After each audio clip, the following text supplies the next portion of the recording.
are about to be joined by a man who became a head coach of the Philadelphia Eagles last season. It seemed as if the organization was on fire, burning from within. This dude was able to get them back on track to make the playoffs. They did not win in the playoffs, but still made the playoffs. This season, they're the only team that remains undefeated for the entirety of the NFL. Ladies and gentlemen, a man with the dog mentality, Paisano, Coach Sirianni. Yes. What's up, Coach? Hey, thanks for having me, guys. Hey, you're fucking awesome, dude. You know that. Because I did not encounter you with the Indianapolis Colts. I knew you were there. Then you leave, you go to Philadelphia, you get the head coaching job. And everybody I've talked to has been so excited for your success, and everybody knew it was coming. When you get your head coaching, opportunity for the first time with Philly, and that press conference was terrible. I think you would even admit that looking back. But when you get that head coaching gig for the first time, what's your mentality? Could it have gone any better than it already has? You seem to have turned an organization completely around, Coach.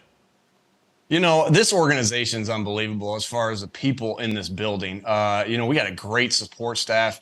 And I wasn't like any other head coach that came in the first year in the sense of who has 4 guys on the offense and defensive line that have been there for 10 years with Jason Kelsey, Brandon Graham, Lane Johnson, right?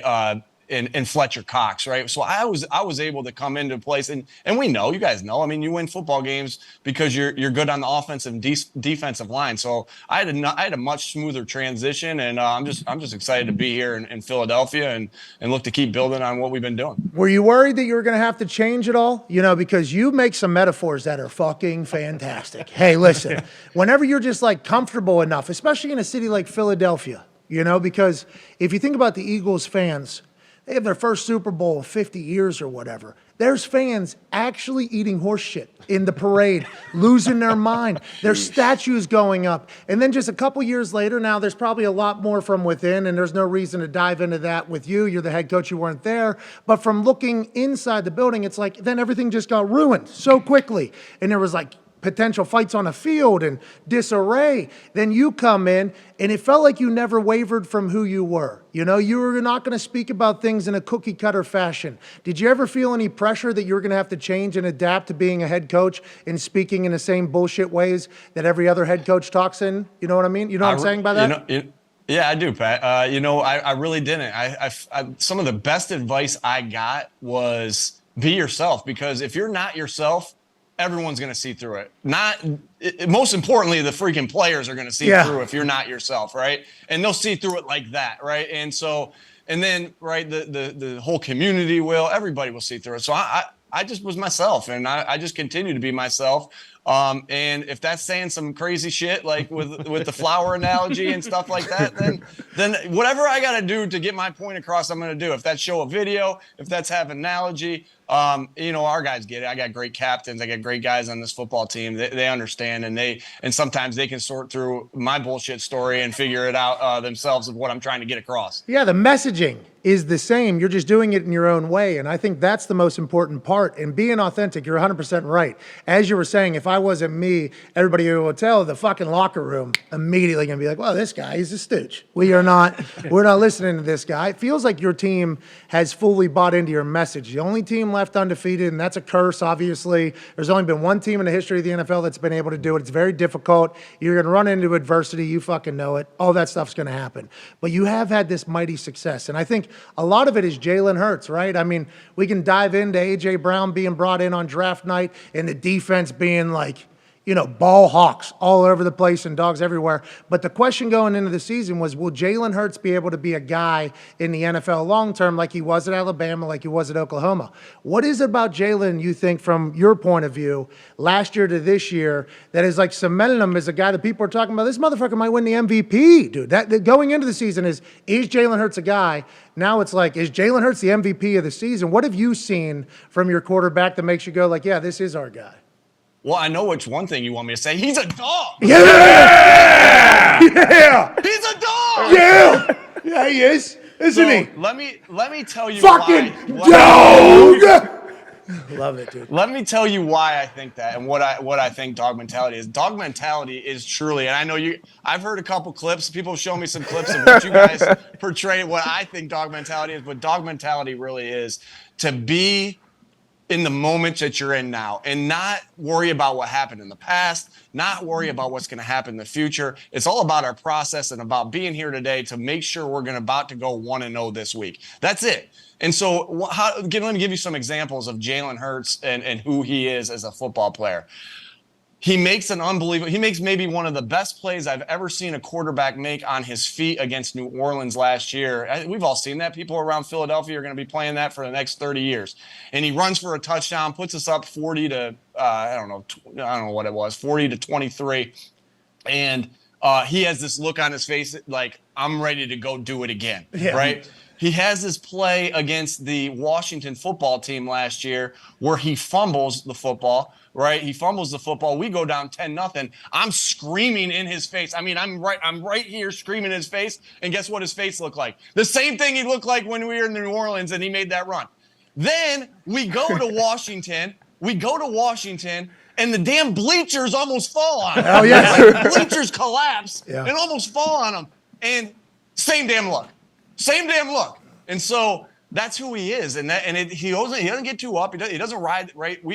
There's such a wave of the season in the NFL. And if you can't ride it, right? Because we play once a week. So everyone's looking for things to talk about that week. You lose, it's over. You win, you're the best team ever. And so he knows how to stay steady, and that's a great thing for your captain of your football team and the leader of your football team and the quarterback of your football team to have. Yeah, very mature it sounds like, and he had to be. I mean, he went, obviously Alabama, went through a lot there, wins there, goes through a lot, goes to Oklahoma, same situation, draft day, this guy can't do it. I mean, there is just, it feels like he is a wise man way beyond his years, as are you. Now, when you think about the future of the Philadelphia Eagles, and you said they'll be running that Jalen Hurts clip for 30 years from now. Hey, you're there forever, huh? Like you have to have that mindset as the head coach. Like, do you feel like you're the perfect head coach for the Philadelphia Eagles? Because it feels like the team that you have is the perfect representative of the city of Philadelphia. And I might be wrong. I'm from Pittsburgh, so the Johns are going to judge me for that. But it does feel like the dog mentality of the team that you put together is the perfect representation of the city that is Philadelphia, and you're having success. Do you feel like this is home? And how quickly was that comfort level with the city of Philadelphia, which can obviously be known as a pretty fiery place? You know, I love the passion that this city has and how much it cares about football, right? I've been at some places where you had to do crowd noise when you were playing at home, right? And that sucks, right? And so like a city like Philadelphia where you have such an unbelievable advantage when people come in here, as far as, it's going to be hard to communicate as an offense here. And so, like, I love the passion of the city and how much they care about football, because I care about football. I love football. I don't have a lot of hobbies. And my biggest hobby is football. And so, like, and that's the way the city is as well. And then it's like, I believe our team, led by those offense and defensive linemen, are mean, nasty, physical, right? And that's what we want to be, right? We want to be a mean, nasty, physical team. And that's what we based our identity on last year when we got it rolling. And I think that's who we're seeing that we are now. But with all that being said, this is a close city, or pardon me, a close team that loves each other and wants to be around each other. So we know we connect and when we're physical. And that's what we want to bring to the table each week. A tight-knit group that'll beat the hell out of you. That's a tough squad to beat, and it seems like you have it figured out. Connor has a question for you here, Coach. Go ahead, Connor. Yeah, Coach, I believe you got Jason Kelsey 2 kegs of beer to bring him back to the team this year. Were there any other options that you were thinking of getting for him? And when you guys traded for A.J. Brown, did you get him any gifts? Maybe a dog, perhaps, to kind of embody that mentality? I definitely got Jason Kelsey the kegs of beer, and I know he enjoyed those. I was just trying to sweeten the deal of him coming back, and you know what?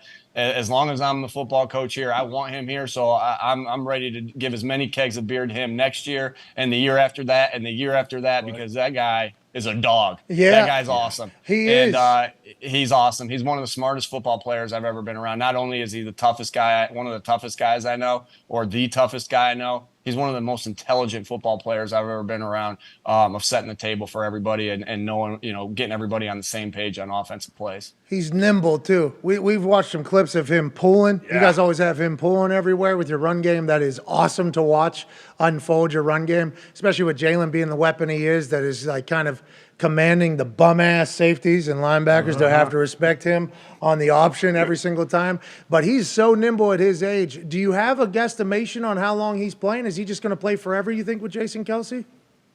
Shoot, I hope so. Yeah. You know how I feel. I hope so. But you know what I got to do probably is, because he is so nimble, I probably got to get him a couple carries. Right? Yeah. Steichen and I got to get him in the backfield. Report is eligible, and then give him a couple carries, maybe a screen, maybe a dive. I don't know. We're gonna have to do something. Maybe that's my gift to him this year instead of the keg, and sweeten the deal to maybe he'll get him come back. Could you imagine him lining up at fullback or running back?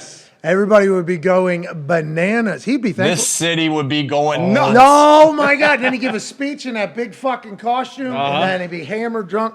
I love him. Have you listened to his new podcast with his brother? It's very good, called New Heights. I get clips of it every once in a while, and I really enjoy it, what I'm hearing. I have not listened to it. I need to put it on one of my trips home and listen to it. Your only hobby is football, I forgot. Oh, yeah. I mean, what are we doing if we're not watching football? More film, getting better. Darius Butler has a question for you, Coach.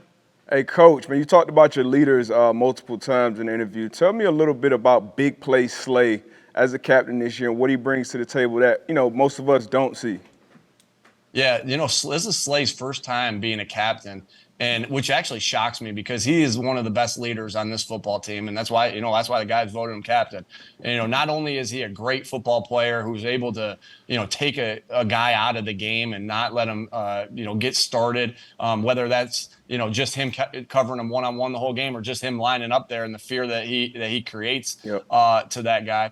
But he's also he's always trying to help the younger guys. And there's nothing in him that's saying, oh, this guy's coming out for my job. No, he all he cares about is that this team gets better and better and better. So, we had to play Zach McPherson last week. Slay got a little dinged last week, and we had to play his backup. And everything that Slay's not holding any coaching points back from Zach. He's getting him as much ready as he possibly can, to be the player that Zach can be. And you see that every day with Slay. He cares about the community, he cares about his teammates. And the other thing with Slay is, like, when we signed James Bradbury, who's been a great addition, a great addition by Howie and his staff, the person that was the most excited about it was Slay. And so that's who he is. Not only a great player, great teammate, great person, and that's why he's a leader and a captain of this football team. What's your relationship like with Howie there? You just talked about him and how good their team has done. Obviously, they've invested, they've gone all in. It felt like from ownership all the way down. What is your relationship with them like, and what was the expectation going in? Was it always the way it is now, or did it kind of have to grow? Yeah, Howie's awesome to work with. We talk about everything. I talked about the offensive line I came in with and the defensive line that I came in with, and why my transition, besides the opening press conference, why my transition was pretty smooth and besides the 2-5 start. But Howie's a big part of that. Howie's a big part of that, because I think when you see a lot of organizations, the head coach is coming in with the GM, and they're both going about their first year the same time. And they're trying to learn. I got a guy who's been doing it for 15 years that has been in this building, in this city for 20 years, that it can help me navigate through everything and work together to put the best product on the field. But as far as the expectation, my expectation from the day I got here was, like, I'm in the NFL. We got to win. I don't care what we think about what's going to happen. We got to win. And so, and then, like, your Philly, and the radio, and the first part, what I was here was like, this is a rebuilding year, and they're going to have a rebuilding year here. And so then let me tell a quick story. Yes, we're in the first preseason games, second preseason game. We played Pittsburgh first, and then we played New England. And all I'm hearing is rebuild, rebuild, rebuild. That's not my mindset, but I'm hearing everybody say rebuild, rebuild, rebuild, whatever. We are getting our ass kicked in this preseason game. Belichick is taking it to us, and it's halftime, and we are getting booed like you've never been. I was like, we were getting booed. Like, so the expectation may have been, that this was a rebuild year, but the people of Philadelphia let me know very quickly in my first year there's no rebuild here in Philadelphia. You starting 2-5 is hilarious that you said that in there because you've obviously thought of that. Yeah, things are real good now. We're undefeated, boys. Yeah. Let me take you back to 2-5 last year. I was getting fucking booed out of the grocery store. Yeah, it is Philadelphia. You want to have those passionate fans. I mean, honestly, I got a damn flower thrown at me. Right, a flower chucked down. We lost to the Chargers. Boom, flower chucked down. So, hey, that happens. Hey, how's your little manure settling in? That's what that's literally what that John said as they were throwing that John at you. They were like, how's the manure and how's the flowers coming, coach? And here we are now. It feels like you guys are in a great spot. What is your messaging to the team now? It's a lot harder to coach an undefeated team, right? That's what they say. It's a lot harder whenever you're having success than it is when you have your failures because there's a lot to motivate from when you aren't doing good. What's your messaging now? How are you talking to them? I actually think, I went to Mount Union, and that's a small Division III school in Ohio. And my time there, my 5 years there, because it took me 5 years to graduate. I'm not ashamed of that. We were 66-2 in 5 years. We won 3 national championships there. That's not bad. And so Larry Karras, my coach, who is the greatest coach of all time, and I talk to him still. He still gives me advice. I called him last week about the wind, how to play in the wind and the rain, and just some other reminders. He was great about that. He was great about he coached us even harder when we won. He coached us even harder when we won. And so, like, I'm blessed that I came up in that a program like that knows how to, how to handle success. So I actually think it's easier to coach guys harder when you're winning.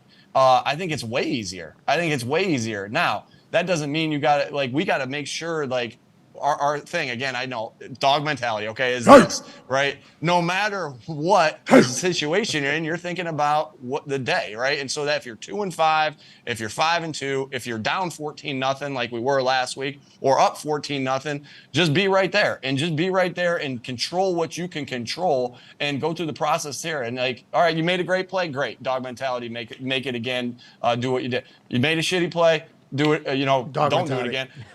Dog mentality. Opposite, right? Yeah. So, the message is just stick to the process of why we've gotten to this spot and keep working like crazy, and good things are going to happen. Hey, Coach, I love to hear that. It's probably easier to get everybody to buy into. Not that it ever isn't, because it feels like you have a relationship with all your players. But whenever it's working, too, it feels like everybody's like, all right, we'll fucking do this. We'll do this. We'll do this. We'll do this. It's working. Do we like this? Yes. Is life better right now? Yes, let's continue to do this and continue to have success. And I don't know how often this has happened to you, but there's another coach that wants to talk to you.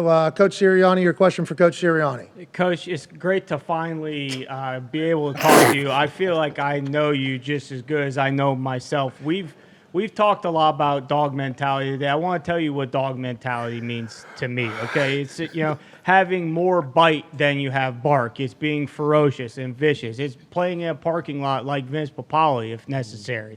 Doing all these little things we need to do to prepare to win a game. But my question for you is, do you know right away if a guy has dog mentality? And if he doesn't have dog mentality, is there anything you can do to kind of bring that dog mentality out of him?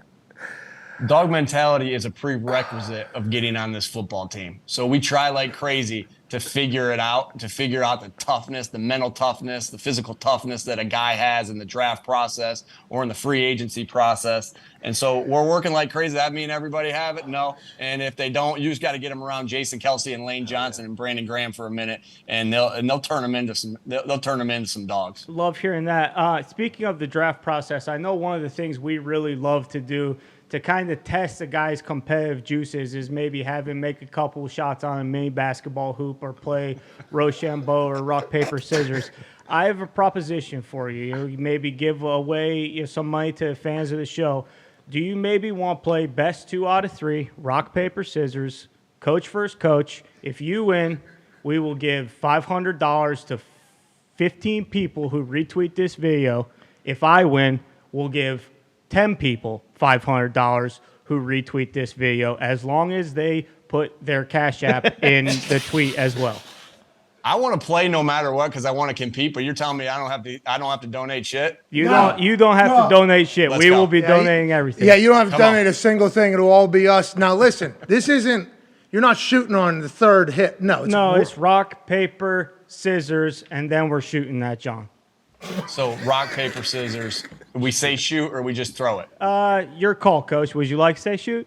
Can we say shoot? That's how I'm used to. Well, we'll say shoot. That's how you play in Western. That's how Western New York. That's how you do it. Right outside of Erie, Pennsylvania. That's how you do it. Okay. Before best place to get a cheesesteak in Philadelphia before we start. Ooh, I'm gonna sound like a tourist. Don't say Geno's your pass, Coach. Don't That's say what I'm saying. Geno's your pass. You know what? I'm gonna go with the people at the cafeteria right here. James and his crew in the cafeteria. They make a damn good cheesesteak. That's dog mentality. Try D'Alessandro's if you haven't tried it. Are you ready to go? Yeah. All right. Rock, paper, scissors, shoot. Oh, What you got? Scissors. Two scissors. Yeah, the same person. Okay. We both threw scissors. Rock, paper, scissors, shoot. Oh, one rock. Okay. Damn it. All right. Rock, paper, scissors, shoot. Same man. What you got? Again. Scissors again. Scissors again. Still up on the paper. Rock, paper, Scissors, shoot. Oh, I think you might have rock Hey, there, but hey. you got no idea what I'm going to do because you're like, there's no way he's throwing scissors again. Come on, baby. Okay, hey, this is game 7 here.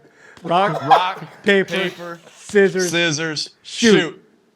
Scissors again. He threw scissors again, so did I. Rock, paper, scissors, shoot. you guys are the same. It's never going to end. Okay. Come on, hey, this is for 15 or 10. Paper, scissors, shoot.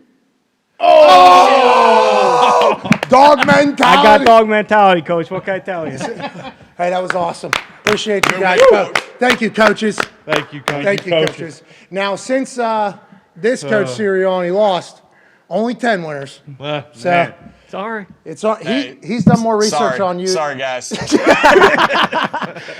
Coach, thank you so much for your time. I know you're very busy on this glorious Wednesday. Good luck with preparation for the Arizona Cardinals, and good luck the rest of the way. Hey, thanks a lot. Thanks for having me on, guys. No, you're the best. Ladies and gentlemen, Paisan, Coach Sirianni. Oh, that was amazing. Yep. You two know each other like the inside. I'd take a bullet for that guy. I would. I would take a bullet for that It's guy. game 7. Shoot that, John. This show sucks. So bad.